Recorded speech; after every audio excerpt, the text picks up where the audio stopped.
Corona వచ్చినప్పుడు ఆ కష్టకాలంలో మీకు తోడుగా నిలవలసిన అవసరం ఎంతైనా ఉంది అని చెప్పి ఆ కరోనా కష్టాలు ప్రభుత్వం మీద కూడా కష్టాలున్నా కూడా రావాల్సిన ఆదాయాలు ప్రభుత్వానికి రాని పరిస్థితి ఉన్నా కూడా మా కష్టం కన్నా మా ప్రభుత్వం కష్టం కన్నా మీ ఇంట్లో మీ కుటుంబం పడతా ఉన్న కష్టం ఎక్కువ అని చెప్పి భావించి మీకు తోడుగా కోవిడ్ వచ్చినా కరోనా సమస్యలు ఎన్నొచ్చినా కూడా పక్కన పెట్టి నేరుగా మీకు తోడుగా ఉండే కార్యక్రమంలో అడుగులు ముందుకు వేయడం జరిగింది.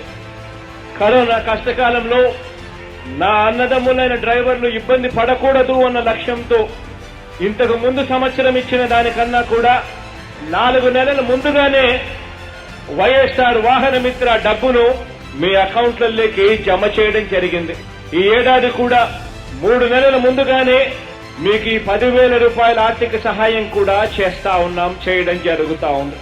మనది పేదల ప్రభుత్వం, ఇది పేదలకు అండగా ఉండే ప్రభుత్వం, ఇది మీ జగనన్న ప్రభుత్వం, ఇది మీ ప్రభుత్వం అన్నది మర్చిపోవద్దండి అని చెప్పి సందర్భంగా సవినయంగా తెలియజేస్తా ఉన్నాను.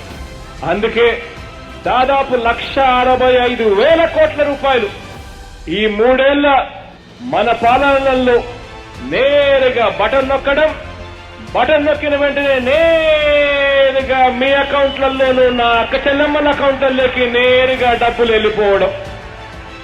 ఎక్కడా కూడా లంచాలు లేవు, ఎక్కడా కూడా వివక్ష లేదు, కులం చూడలేదు, మతం చూడలేదు, ప్రాంతం చూడలేదు, చివరికి పార్టీ కూడా చూడలేదు.